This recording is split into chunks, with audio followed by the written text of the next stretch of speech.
Në këtë video do të flasim pak për hernit abdominale. Çka janë hernit abdominale?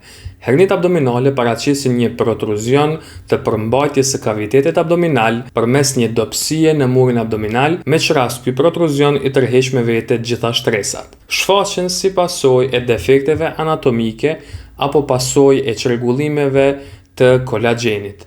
Po ashtu, vlen të përmendet që paraqiten në pikat e dobta natyrale të abdomenit, pranë ato që emërtohen punctum resistencia minoris, por mund të hasen edhe tek pacientë që kanë pas të thotë incizione kirurgjikale.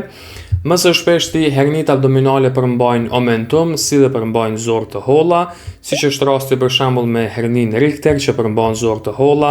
Pastaj kemi hernin Litre që përmban divertikulumin e mekelit që paraqet një malformacion kongenital, si dhe kemi hernin Amian që përmban appendix. Flasim tash pak për llojin më të shpeshtë të hernive abdominale, pra janë hernit inguinale me rreth 75% të rasteve apo 3/4 të gjitha rasteve. Hernit inguinale kategorizohen në 3 lloje kryesore.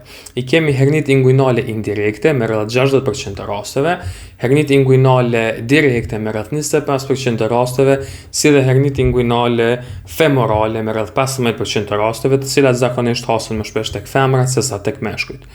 Fillimisht, vlen të përmendet që kanali inguinal është një kanal përmes të cilit kalon ductus spermaticus apo spermatic cord tek mashkujt, si dhe kalon ligamenti rumbullakët apo the round ligament tek femrat. Është një kanal dikon 4 deri në 6 cm i gjatë. Te hernia inguinale indirekte kemi shfaqje lateralisht nga arteria epigastrika inferior, me që rast hernia kalon përmes unazës së thellë inguinale dhe mund të arrijë deri në skrotum, por varësisht nga lokalizimi mund të ngesë në kanalin inguinal, me që rast quhet bubonocele, mund të dalë përtej unazës superficiale apo sipërfaqësore të jashtme, me që rast emërtohet si funikulare, dhe mund të dalë deri në skrotum, me që rast emërtohet si skrotale. Sa i përket manifestimeve të saj, mund të nevojiten muaj apo vite të tëra derisa të manifestohet, mund të jetë asimptomatike, por edhe shfaqet apo manifestohet me diskomfort gjatë aktivitetit fizik, ushtrimeve apo rritjes së presionit intraabdominal.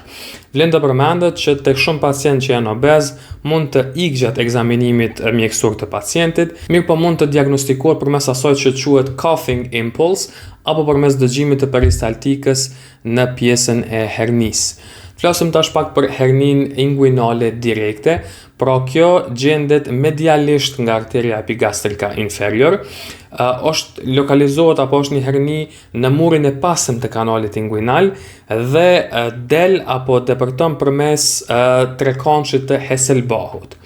Kjo në fakt manifestohet me një fryrje në pjesën mediale të kanalit inguinal dhe ekziston një lloj testi që me dallu prej hernis inguinale indirekte, i cili quhet Deep Ring Occlusion Test, ku presioni 1.25 cm medialisht nga pika mediale inguinale e kontrollon hernin inguinale indirekte, ndërsa jo edhe atë direkte.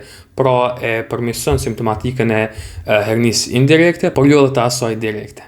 Flasim tash pak për menaxhimin e hernive inguinale. Prezenca e hernive inguinale tek fëmijët është indikacion për operacion për intervenim kirurgjikal, ndërsa tek të rriturit hernit simptomatike i nënshtrojnë operacionit pra intervenimin kirurgjikal, ndërsa ato asimptomatike në fakt shqyrtohet dhe vlerësohet nevoja për operacion për shkak të komplikimeve të mundshme të tyre.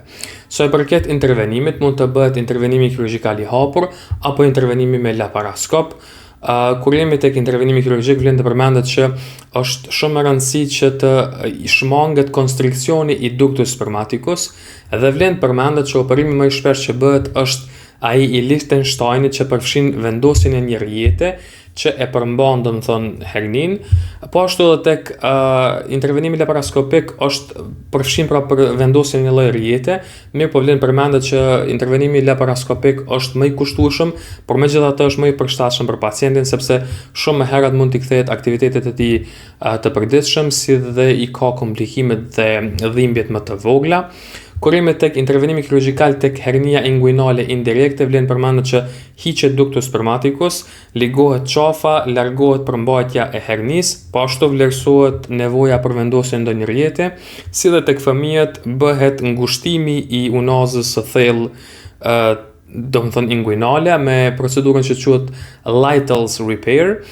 Vlen përmendet që në kuadër të intervenimit mund të bëhet edhe qepja përmes suturave të pa absorbueshme, sidomos tek të rinjt, për shkak se vendosja e rjetës mund të çojë në fibrozë dhe në infertilitet.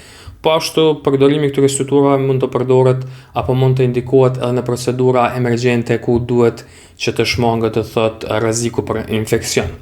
Mirë, për fund po përmendi pak edhe llojin e tretë të hernisë inguinale, pra kemi herninë femorale, e cila del përmes do thonë kalon përmes unazës femorale dhe del në kanalin i femoral, i cili është kanali i shkurtër 1.25 cm i gjatë. Hernitë femorale më së shpeshti përmbajnë omentum, zor të holla, por në disa raste mund të përmbajnë edhe vezik urinare.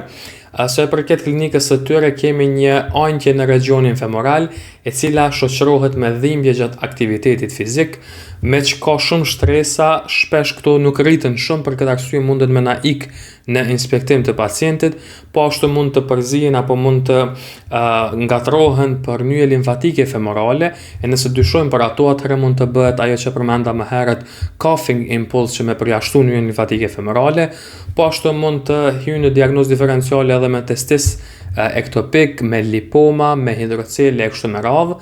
Sa i përket menaxhimit, vlen përmendet që tek hernitë femorale indikohet kirurgjia për shkak të rrezikut të madh për obstruksion dhe strangulim të asaj pjesës zoros apo pjesës së dalur jashtë. Qëllimi i operimit është me reduktu, domethënë, qesën e hernisë edhe me mbyll unazën femorale, mbyllje e cila bëhet përmes çepjes së ligamentit inguinal me ligamentin pektinal. Mirë, të flasim tash pak për hernitë ventrale, pra hernitë që hasen përgjatë murit të përparëm abdominal. Në to klasifikohen apo futen hernitë epigastrike, hernitë umbilikale, paraumbilikale, hernitë incizionale, si dhe hernitë spigeliane, apo ato që hasen përgjatë murit lateral të muskulit rectus abdominis. Hernitë epigastrike shfaqen, domethënë në regionin epigastrik, përgjatë linea albës, pra mbi kërthiz, dhe zakonisht nuk vrehen kështu mjaft mirë, po mund të palpohen dhe duhet të bëhet korrigjimi i tyre në mënyrë kirurgjikale. Hernitë umbilikale shfaqen më tepër tek fëmijët, në 95% të rasteve domethënë mbyllen përpara arritjes së moshës 3 vjeçare. Nëse janë prezente pas moshës 3 vjeçare, atëherë është indikacion për intervenim kirurgjikal. Hernitë paraumbilikale hasen përgjatë linea albës, në përmbi apo nën kërthiz, dhe hasen zakonisht tek personat obez, tek femrat multipare, dhe këtu këshillohet operimi për shkak të rrezikut për obstruksion. Dhe në fund të këto lloje të hernive përmendem edhe herninë incizionale, që është hernia përgjatë incizionit kirurgjik, domethënë që ka ndodhur brenda 5 viteve të fundit. Këto vren më së miri kur pacienti kollitet apo kur ngritet nga shtrati, edhe tek këto këshillohet ndërhyrja me kirurgji të hapur apo me laparoskopi. Zakonisht tek këto, domethënë tek hernitë incizionale, vendoset rjeta mbi muskujt abdominal, nënta apo në pjesën intraperitoneale, mirë po me shkallën më të vogël të rekurencës shoqërohet vendosja e rjetës nën muskujt abdominal. Flasim tash shkurt pak për komplikimet që mund të ketë hernia. Janë 3 kryesoret, është parezekueshmëria, obstrukcioni dhe strangulimi.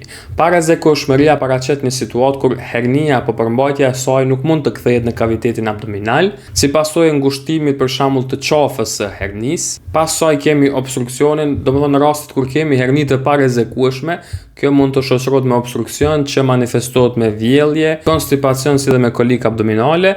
Dhe komplikimi i tretë është strangulimi, me që rast kemi komprimim të enëve të gjakut të cilat e furnizojnë pra me gjak atë pjesë të zorës dhe mund të përfundojë me gangren. Fillimisht duhet ceket që preket rrjedhja venoze e gjakut e më pas edhe rrjedhja arteriale e saj. Strangulimi manifestohet me vjellje, dhimbje si dhe me distendim abdominal. Kur jemi tek hernit, nuk mundemi pa përmend përfund krejt fare tek hernit, edhe hernin interne apo hernin hiatale.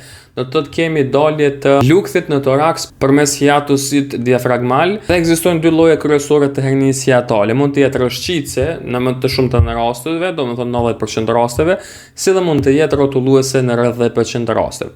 Tek hernit hiatale rrëshqitëse kemi dalje të, do të thotë, junksionit gastroezofageal në pjesën e toraksit, ndërsa tek këto të dyta, domethënë tek rrotullueset, kemi dalje të një pjesës të lukthit në pjesën e toraksit. Më së shpeshti prek moshat më të vjetra, gjinin femërore dhe personat me obezitet të lartë. Sa për këtë manifestime klinike mund të jetë asimptomatike, mund të shoqërohet me djegësim në regionin e epigastriumit, me lemz, me tahikardi, me ezofagit dhe djegësim retrosternal. Mjekimi i saj mund përmendim shkurt që mund të bëhet në trajtimi mjekësor, pra me inhibitor të pompës protonike, antacide, si dhe me ndryshim të mënyrës jetesës, por mund të bëhet edhe korrigjimi kirurgjikal i saj. Sidomos indikohet tek rastet e obstruksionit të hernisë hiatale, pra në raste emergjente, duhet të intervenohet kirurgjikisht për shkak të rrezikut për dregdhje. Kjo ishte shkurt sa i përket hernive në përgjithësi në kirurgji.